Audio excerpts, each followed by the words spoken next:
Good morning, everybody, and welcome this to Tyro Multidisciplinary Seminars. I hope everybody is healthy and well.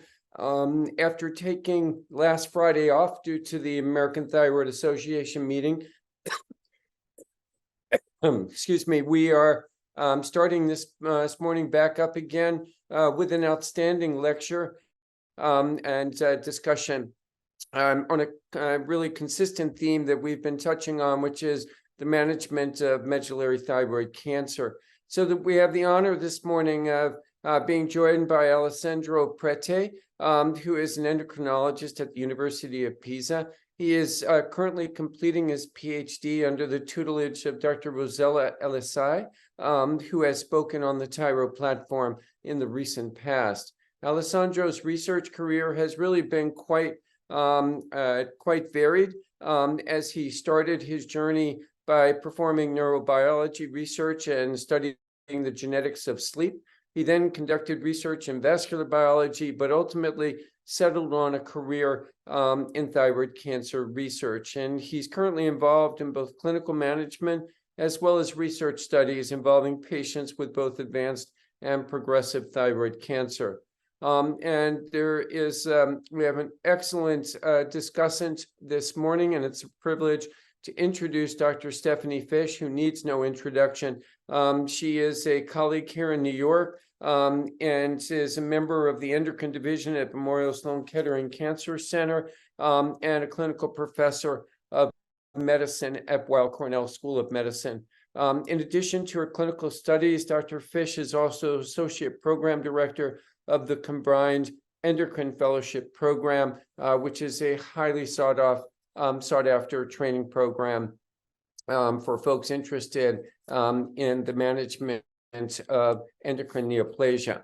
And so this morning's presentation will be on a study that was authored by Dr. Prete and entitled Clinical Evolution of Sporadic Medullary Thyroid Carcinoma with Biochemical Incomplete Response After Initial Treatment, that was published in JCEM in February of this year. And so with that, I'm going to turn over the presentation to Dr. Prete, and that will be followed by Dr. Fish's commentary. And as always, we encourage all of our listeners to send in their questions, and I will do my very best to get to those before the end of the hour.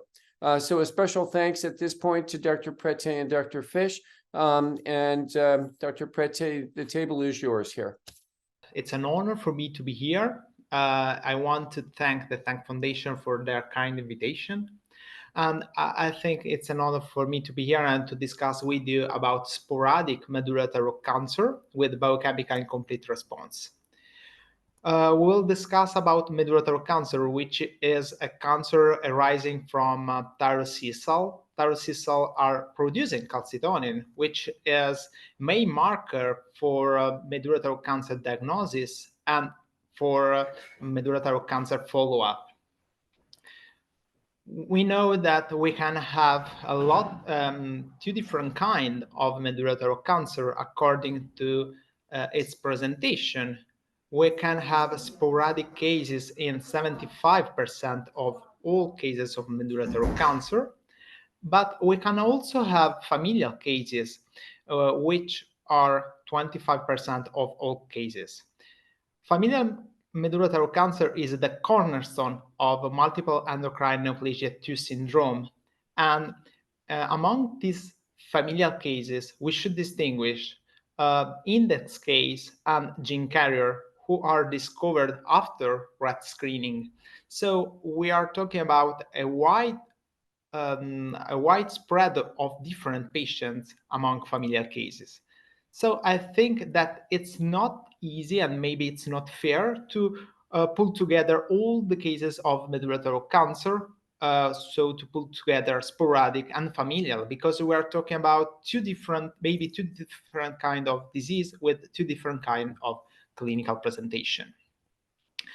We'll focus on sporadic medullary thyroid cancer, and we have recently reviewed this disease-specific survival. And as you can see, we reported disease specific survival at 10 years of 87%. And we all know that clinical presentation, genetic signature, and response to initial therapy are crucial for medullary thyroid cancer prognosis. In particular, we know that patients with distant metastases have a lower survival compared to regional cases and localized cases. Likewise, we know that patients with somatic RET mutation have a lower survival compared to patients with other somatic mutation. But since medullary thyroid cancer treatment is based upon surgical treatment, which is the only curative treatment for medullary thyroid cancer, the response we will have after this treatment is crucial for the prognosis of patients. We can distinguish patients with excellent response, so patients with undetectable calcitonin, normal CEA without structural evidence of disease. On the other hand, we can have structural incomplete response, so patients with structural disease. But in the middle, we can also have patients with detectable calcitonin, either basal and stimulated calcitonin, or abnormal CEA in the absence of structural evidence of disease.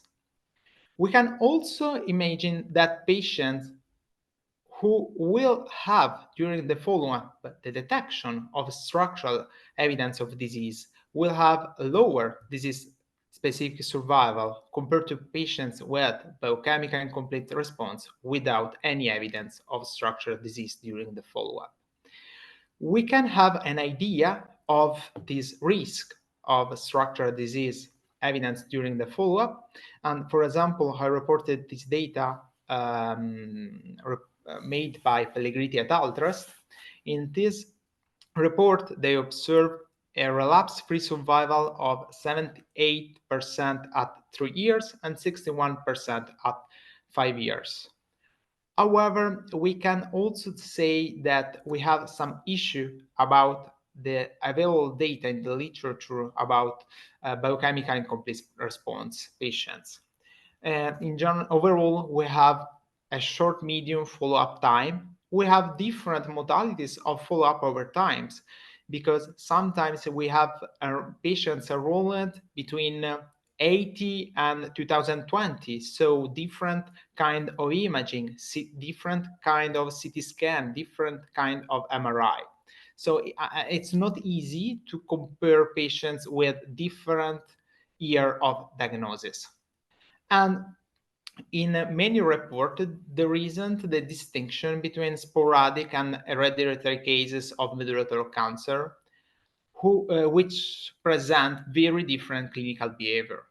So we decided to evaluate the overall and the precise prevalence of structural disease detection during a long-term follow-up in a cohort of 145 consecutive sporadic and medullary thyroid cancer patients with biochemical incomplete response after the initial surgery.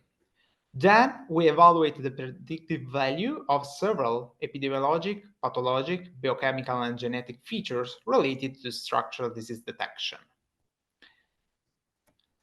We considered 599 consecutive patients with sporadic MTC who were surgically treated between 2000 and 2018. And then we follow up this patient until the study data lock, which was Jan 2022. At the first evaluation after surgery, which was made after a median time of 5 months after the surgery, we distinguish patients with excellent response, biochemical incomplete response, and structural incomplete response. And we consider patients with biochemical incomplete response in case of detectable stimulated or basal calcitonin and without any evidence of structural disease. During this period of time, we used 3 different kinds of calcitonin assay.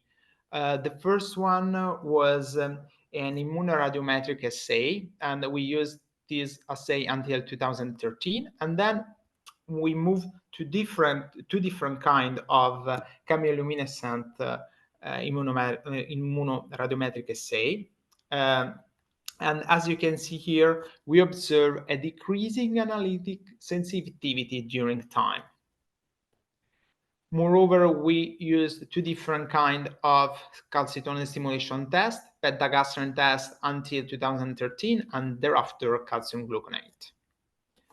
At each clinical evaluation, neck ultrasound was performed in all patients, and according to clinical practice, further imaging were performed, such as CT imaging or MRI or FDG PET-CT. I will show you data as median values and interquartile range, and of course, we perform a different kind of analysis according of each task of our work.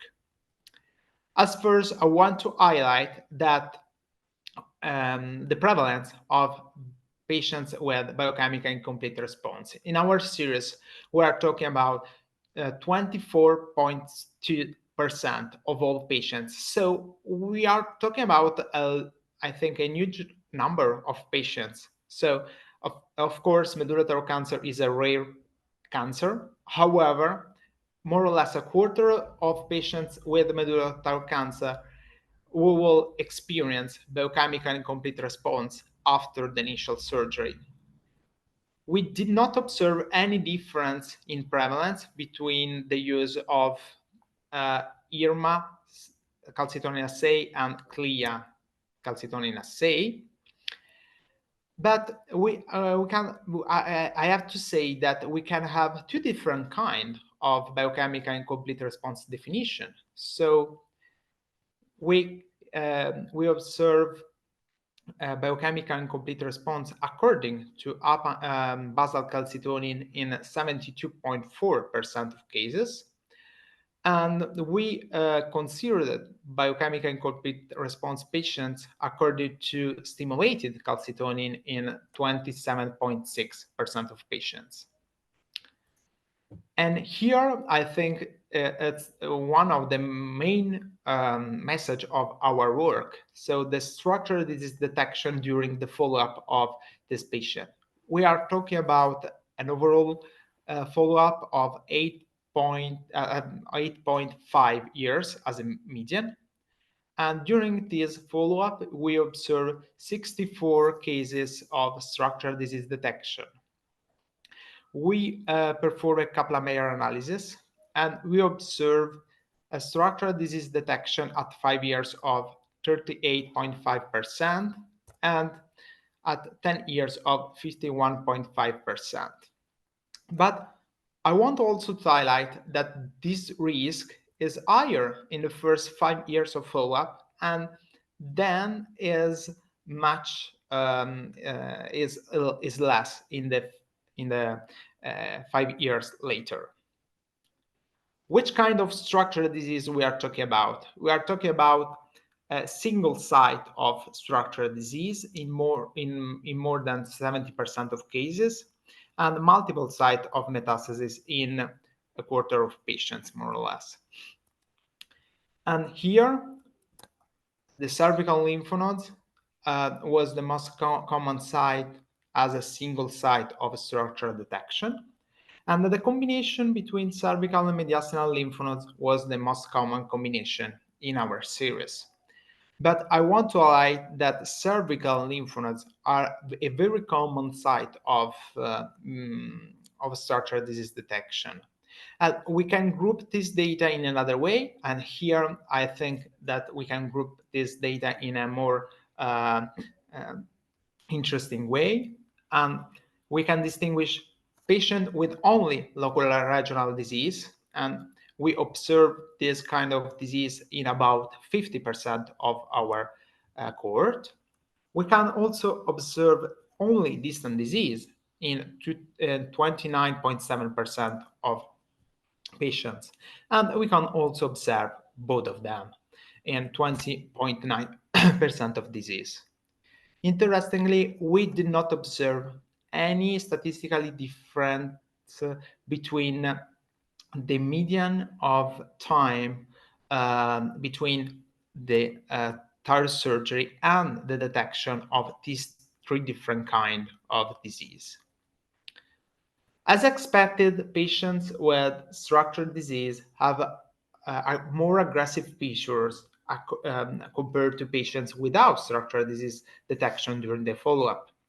In particular, patients with structural disease were more frequently men with minimal extrathyroid extension, more frequently have larger tumor with higher T, more frequently have the presence of lymph node metastasis, more frequently have the presence of N1B metastasis, and higher stage. So, for example, stage 4.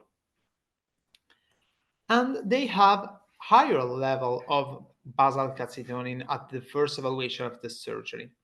Here we consider 4 different kind of threshold for basal calcitonin until 10. So until 10, we have a lot of patients with stimulated with the detectable stimulated calcitonin and undetectable basal calcitonin. Second threshold between 10 and 50, and then 50 and 150, and then the most important, more than 150. As you can see here, we made a Kaplan-Meier analysis for the risk for the structural detection rate. And as you can observe, we have a high risk of structural detection in the first 5 years of follow-up when we have a patient with basal calcitonin equal or higher than 150. On the other hand, we have a lower risk of structural disease detection when we have a basal calcitonin less than 10 at the first evaluation of the surgery. However, in this kind of patient, we are talking about lower, but we are not talking about 0. So there is always a small risk of structural disease detection, also in this kind of patients with very low basal calcitonin. So basal calcitonin is a static evaluation. So we see the patient after the surgery, and we have the first calcitonin. But we can also make a dynamic evaluation of more calcitonin, of a calcitonin doubling time. We can calculate calcitonin doubling time after at least 3 measurements of calcitonin. And we evaluate calcitonin doubling time in our cohort. We could assess calcitonin doubling time in 104 patients, and in the other 41, 14 patients, the definition of biochemical incomplete response was made upon stimulated calcitonin, so basal calcitonin was undetectable during the follow-up. In 20 patients, the structural disease occurred very early before 3 measurement of calcitonin. And in 7 patients, we have fewer than 3 calcitonin measurement during the short follow-up of these 7 patients. And we observe that patients with calcitonin doubling time equal or lower than for 24 months, we have a lot higher prevalence of structural disease detection compared to patients with a calcitonin doubling time higher than 24 months.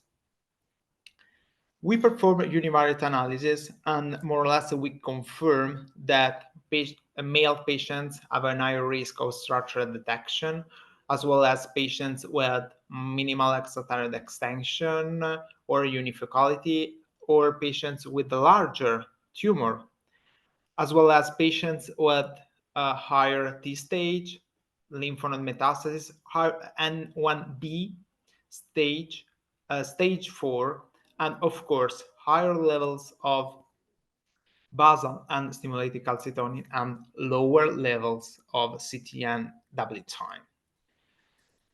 We can group together some of this information. So, for example, we can group together some pathological features, and we consider staging in our only staging in our multivariate analysis. So according to our sample size, we decide to make a multivariate analysis with fewer variates, with fewer variable, and then we included sex, stage, basal calcitonin, and CTN doubling time.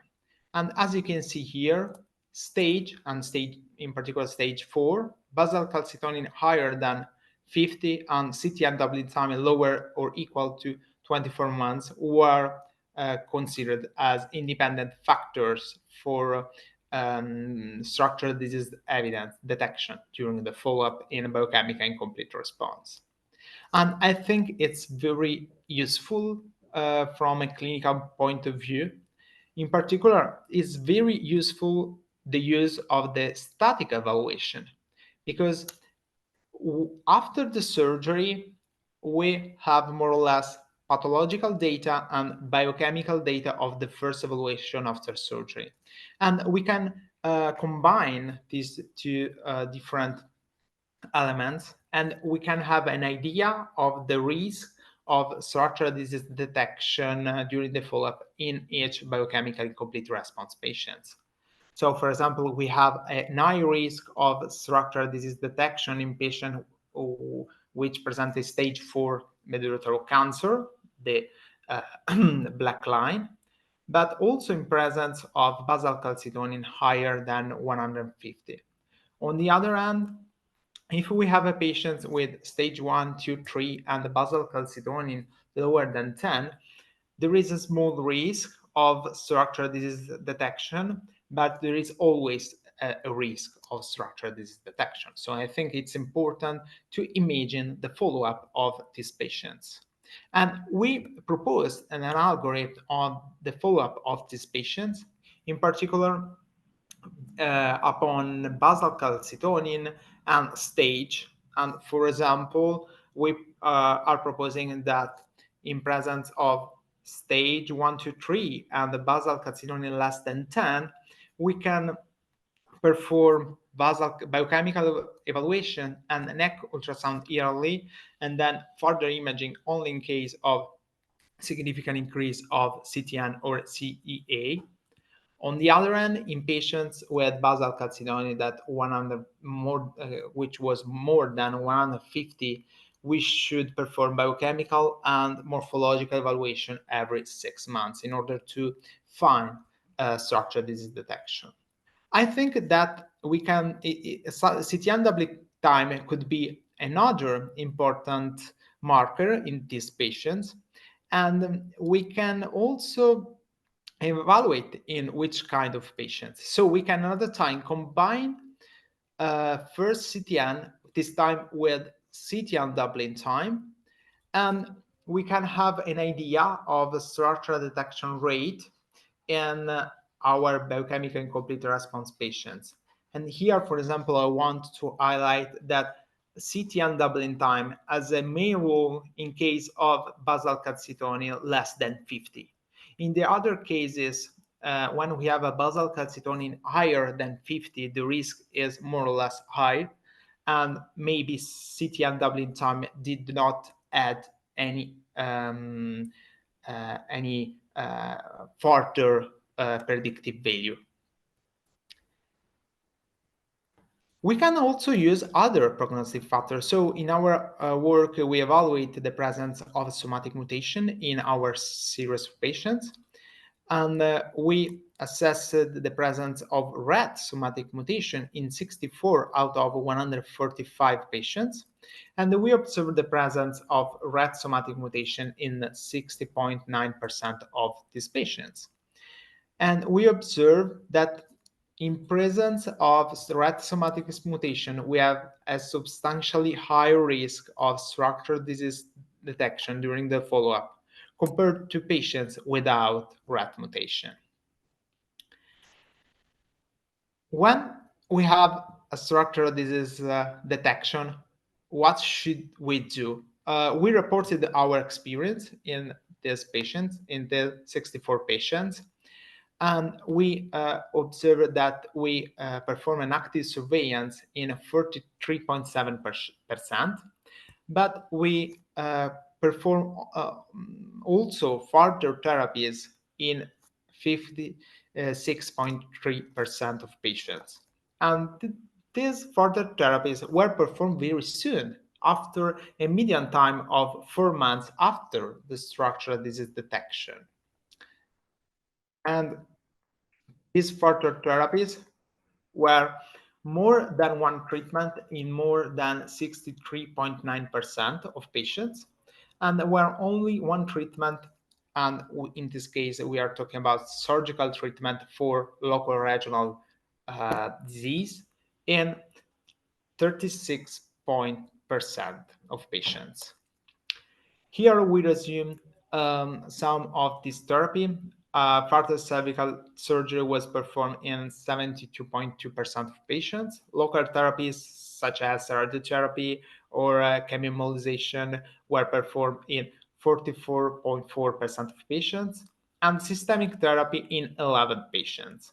And we can present this prevalence of patients submitted to systemic therapy in many different ways. So, for example, 11 out of 64, so 11 out of 64 of all patients submitted to further therapies. But we can also say that only 11 patients out of 145 patients, so out of all patients with biochemical incomplete response, started systemic therapy. We can conclude that in patients with biochemical incomplete response after the initial surgery in a median follow-up time of 8.5 years, the overall prevalence of structural disease detection was 44.1%, and it was mainly located in the neck. The structural detection rate at 5 and 10 years was 38.5% and 51.5% respectively.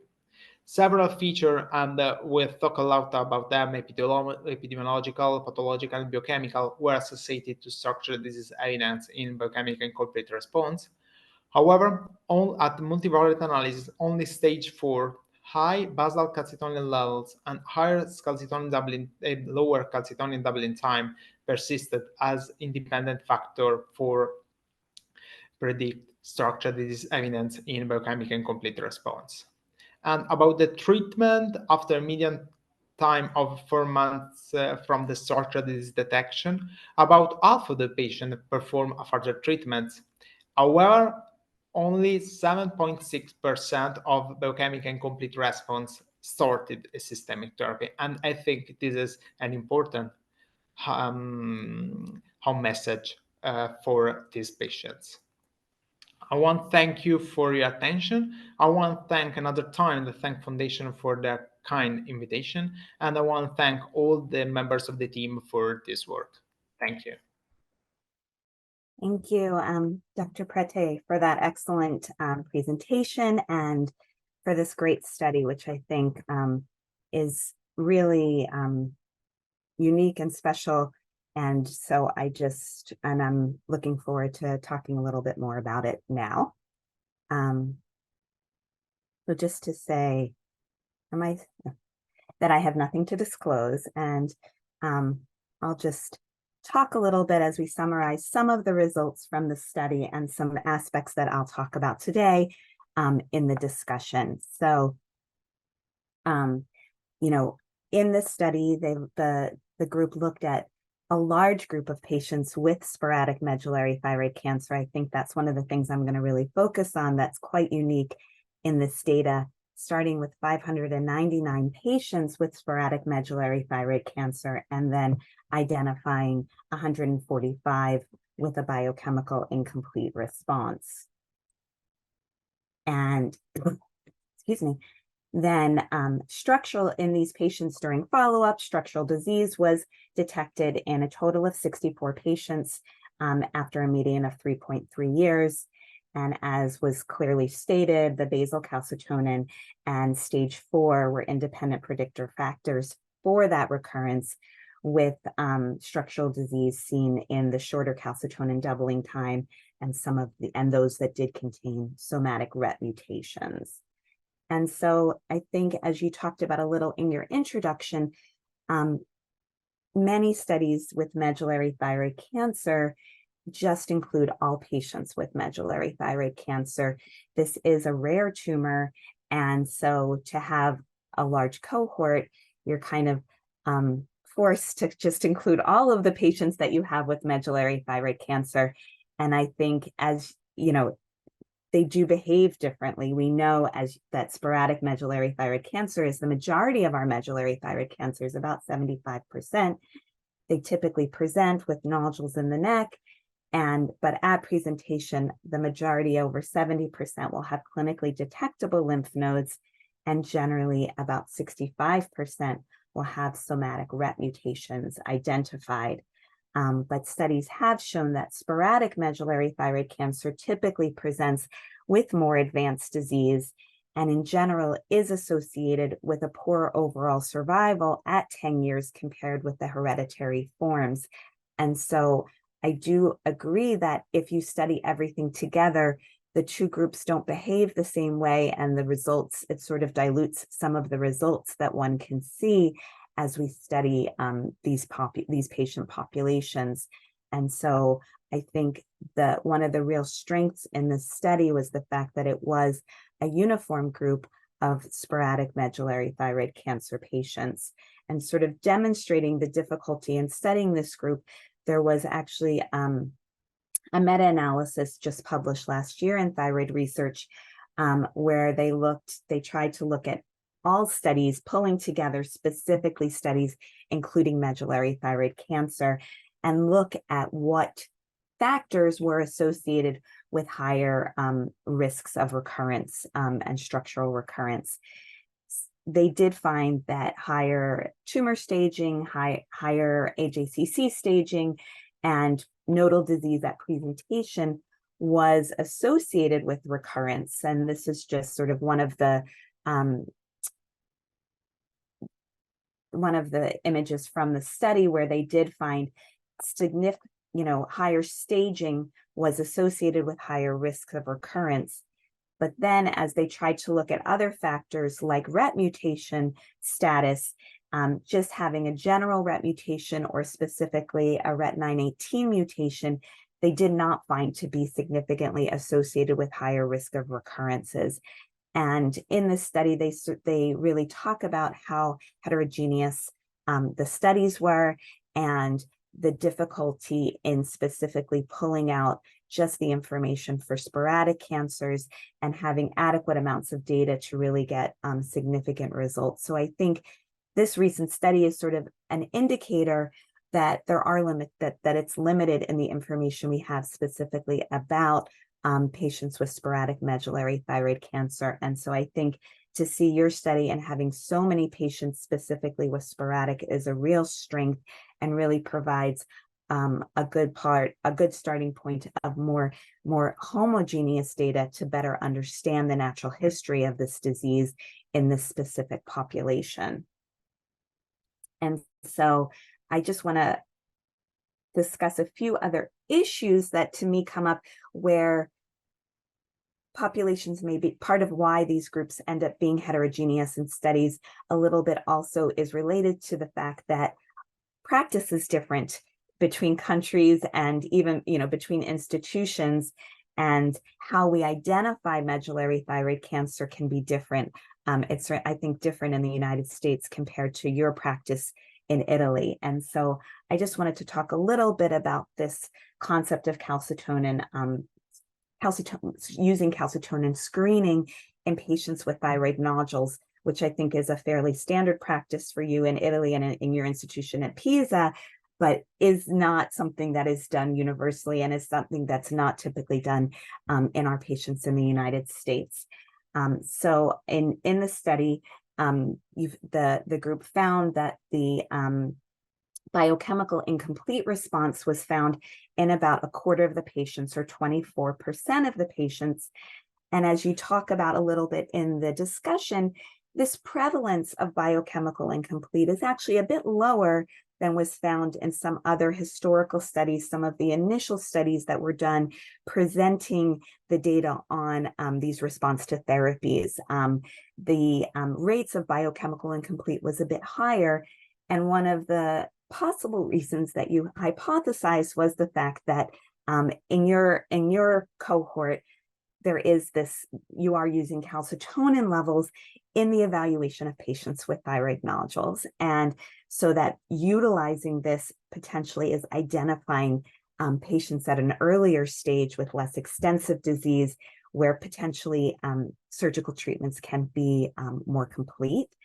And at this point, you know, kind of in the thyroid world, this is still a bit controversial, and is not typically done in the United States and is not recommended. And the idea being that, you know, with doing a lot more of this calcitonin screening, we would find medullary thyroid cancers, but a lot of more small tumors, which, you know, are questionable as far as how clinically relevant they are. And the concept of, that we've seen in papillary thyroid cancer, where screenings end up identifying a lot more tumors, but not typically clinically relevant tumors. And so that is that similar with calcitonin screening. There are some elegant studies from Dr. Alessandro in Pisa, and this is just some of that data supporting the use of calcitonin screening time. And here we have two groups. Group 2 is sort of a historical group before calcitonin screening was started, whereas group 1 is the group that utilized calcitonin screening in the evaluation of thyroid nodules. And what we can see in the historical group, very few patients were diagnosed with medullary thyroid cancer at a stage 1 level. And there was a much higher rate of stage 4 at diagnosis and presentation, whereas by adding in the calcitonin screening, when nodules are evaluated, you can see the shift leftward with a lot more patients at the diagnosis and at the initial treatment having stage 1 disease and a lot lower rates of stage 4 disease. And so clearly it was allowing the group to identify cancers much earlier, treat them at a point when they were much more treatable to a cure. And here in the same group, they looked then at the basal calcitonin levels 3 months after surgery. And again, in the historical group, we can see that by far the vast majority still had detectable or elevated calcitonin levels 3 months after surgery, so that the surgeries were less complete with less likely cure.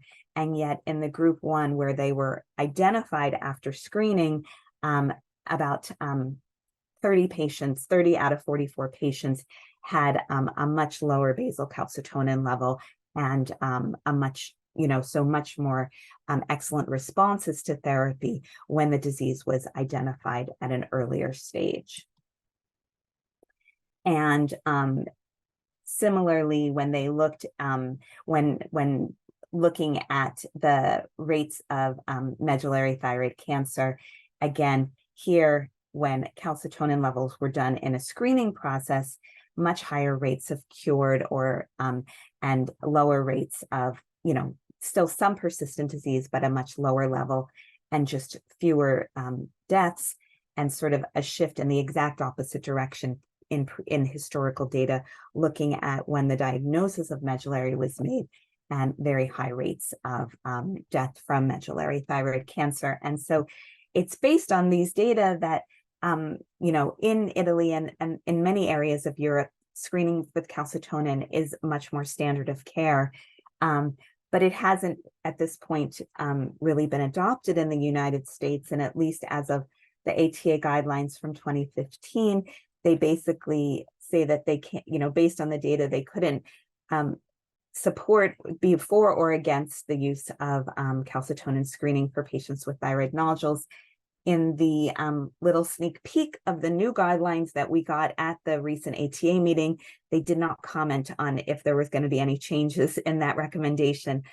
So we'll have to wait a little bit longer to figure out if that recommendation's is going to change. But at this point, I can say it isn't something that's done standardly in the United States. And part of the reasoning behind that is the feeling that there wasn't really uniform thresholds for calcitonin that would be clinically useful.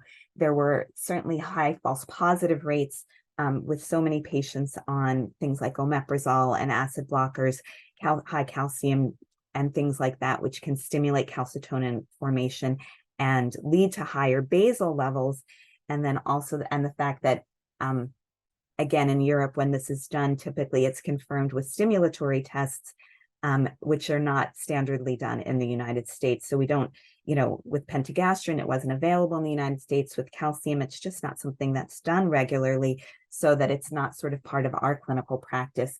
And then the question again of this idea of overdiagnosis if we do this and finding small, less clinically relevant tumors. So I think, that's where we have to just understand your cohort in the grand scheme of things, and we are going to have potentially more patients identified earlier with better responses to surgery alone, and maybe more people in that biochemically incomplete that maybe still have that very low calcitonin level. And even then, I just sort of beyond sort of the calcitonin screening, I think the other thing that we have to keep in mind with medullary, and again, in looking at data on medullary patients, is that we're better today at diagnosing medullary and at treating medullary thyroid cancer. And I think with the molecular testing that's done in a lot of evaluations for thyroid nodules, when we biopsy nodules and they're indeterminate, medullaries will often fall into that indeterminate category, and the newer molecular tests typically will look for RET mutations and help to identify things that can be more associated with medullary thyroid cancer. So I think while maybe we're not doing the calcitonin screening, we are having routes to identify medullary thyroid cancer earlier and identify and treating it earlier. And then we also have much better imaging and screening techniques so that we can really have a better sense of extent of disease and lymph node disease, so that when we do our surgeries, the surgeries can be more complete from the start. And this is just some data from Korea when they looked at patients treated for medullary, in the 1980s to early 2000s, and compared especially recurrence-free survival to the more, in treatments that are done 2006 to 2012.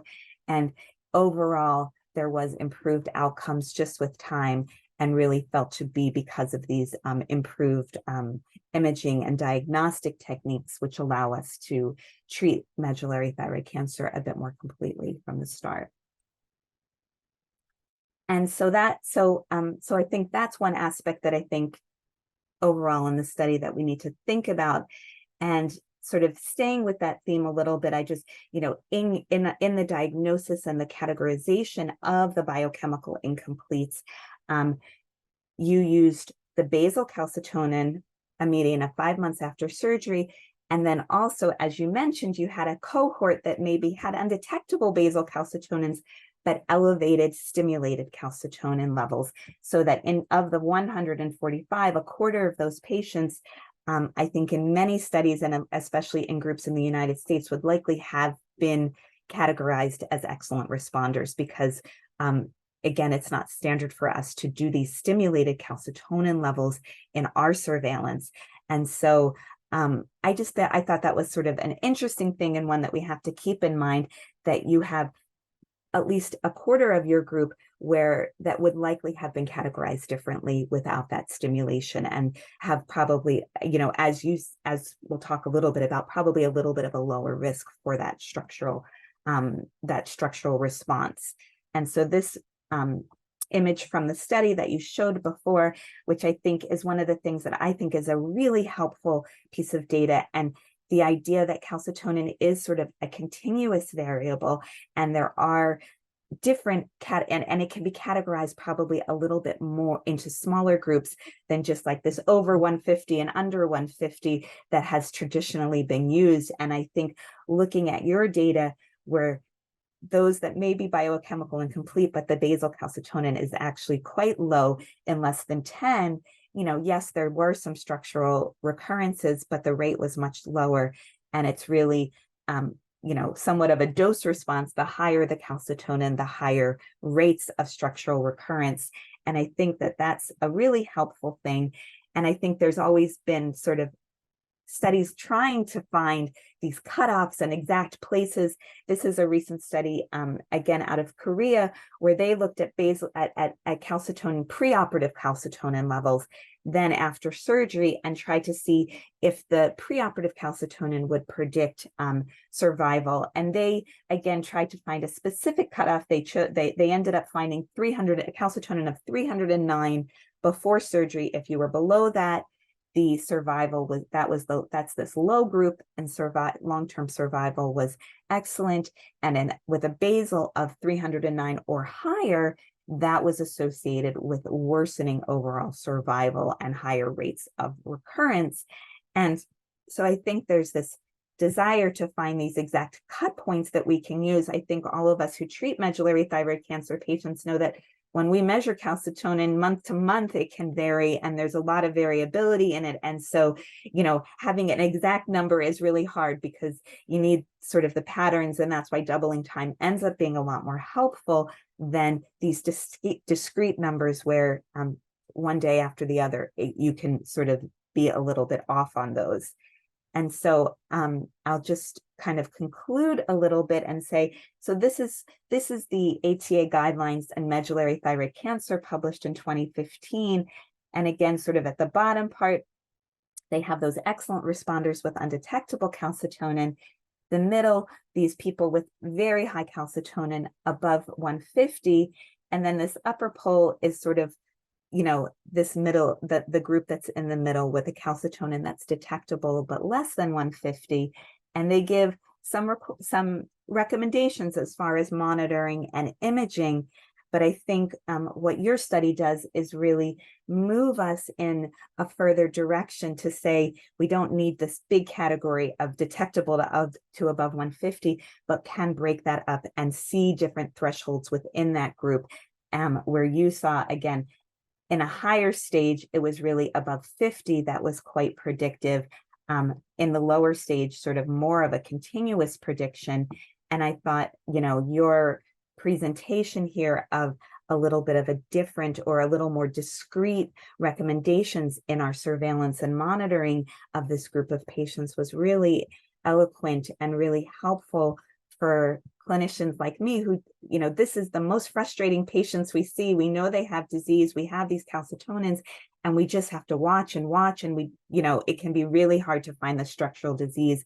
And so I really felt that this chart and this framework to have a little bit of, at least to a degree of evidence to support the monitoring, to understand based on knowing the calcitonin how likely it is to find the structural disease, and don't necessarily need to throw every test in the book, but have a structured and practical approach, I thought was really something that I, as a clinician, found would be really, really helpful. And I hope that sort of moving forward, we can continue to do studies, larger, studies like this, and try to maybe be, multi-groups where we can find patterns in the behavior of medullary thyroid cancer. So thank you for your time and attention. And I think we have a little bit of time for questions. Terrific. Stephanie, terrific discussion. And Alessandro, thank you so much for for all of your hard work in putting this study together and presenting this morning. Let me just ask you. So, Stephanie, does or Alessandro,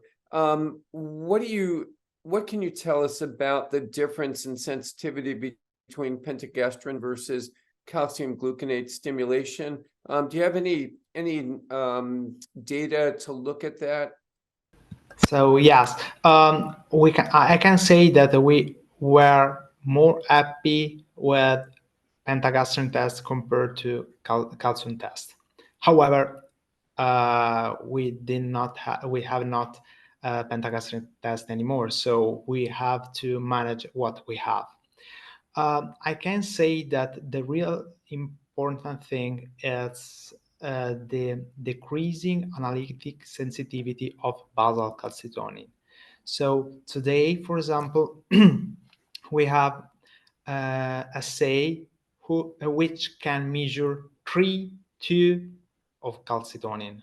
In the past, when we used pentagastrin test, we have another assay with lower analytic sensitivity.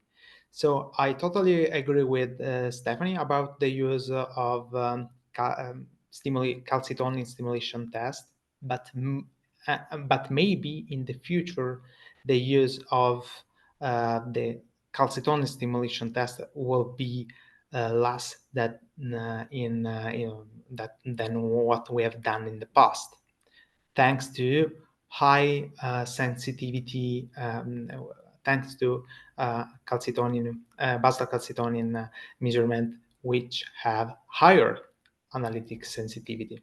So I think that in our hands, in our experience, calcitonin stimulation test has an importance in order to be sure we are talking about patients with excellent response. And in patients with excellent response, we observe a very low risk of structural disease detection, and we are talking about less than 2-3%. On the other hand, in our biochemical incomplete response patients with calcitonin less than 10, so patients with stimulated detectable calcitonin, we have a higher risk of higher than 2-3. So I think that calcitonin stimulation test is important as a rule-out test, and I think this is the key of the use maybe of calcitonin stimulation test. Great, thank you. So one of the limitations you mentioned in your study was the fact that CEA was not available for measurement here. Maybe, Stephanie, before I get to the questions from our listeners, maybe you could just comment on what role that plays in follow-up and perhaps in general and in the specific cohort. Sure. So typically in the surveillance of our medullary thyroid cancer patients, we are using both calcitonin and CEA levels, and they both do complement each other as far as monitoring and can help. And the CEA is especially important in that it may reflect a less differentiated and perhaps more aggressive form of medullary thyroid cancer. There are some studies which will look at sort of ratios and things like that, but utilizing CEA can be helpful, and sometimes in a situation where calcitonin may not be so elevated, CEA levels can be very elevated, and that can be really a reflection of less differentiated and more aggressive disease. So it's certainly an important component of the surveillance and monitoring, and definitely something that would be helpful in this cohort of having that information, and it's something that would be used more standardly in our surveillance. And I think it was in some of the older patients in the beginning of the cohort. I think it wasn't measured. Is that correct? If I can comment these words, yeah, we would like to have CEA in all our patients, but we are talking about an historical series. So as you observe, CEA has a main role in patients with aggressive cancer. And on the other hand, we decided to include the CEA measurement in our algorithm because we totally agree with you about the biochemical evaluation in these patients. And I think it could be very useful to use both of them in these patients.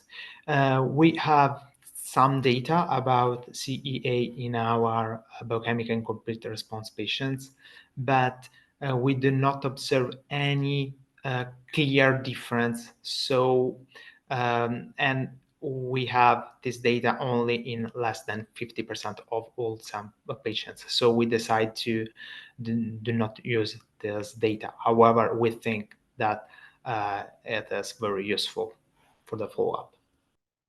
Great, thank you. I have two questions I'd like to pose. Could you talk just a little bit about calcitonin levels in patients with micromedullary carcinomas less than a centimeter? Yeah, of course, patients with medullary thyroid cancer with size less than 1, we are talking about patients with an indolent disease maybe, and with low levels of basal calcitonin. However, also in patients with stage 1 to 3, so patients with low stage and basal calcitonin less than 10, we have some risk of structural disease detection. So I think that, and in this kind of patients, I think that calcitonin doubling time could be very useful in order to understand which kind of patients will have structural disease detection during the follow-up. So in this patient with small medullary thyroid cancer, we will have low levels of basal calcitonin, and calcitonin stimulation test will be very useful to follow up these patients.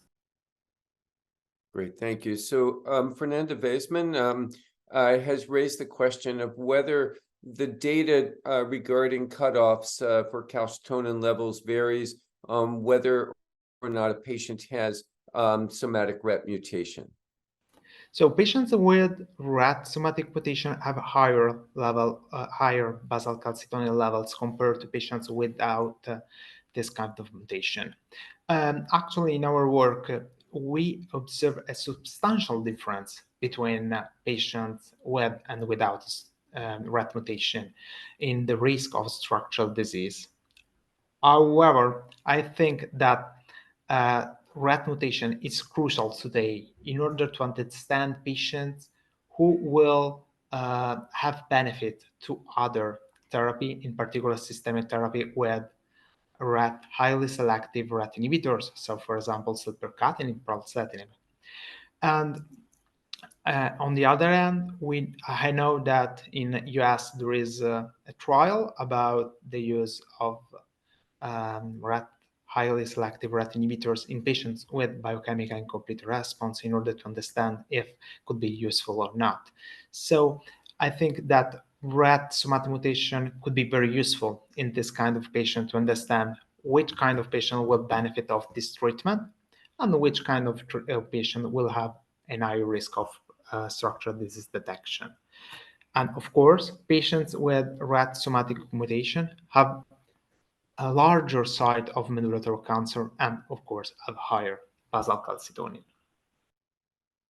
Terrific. Well, unfortunately, we are up against the 9 o'clock hour here. I would like to thank Stephanie and Alessandro for a really spectacular discussion and presentation this morning, and would like to thank our audience for tuning in.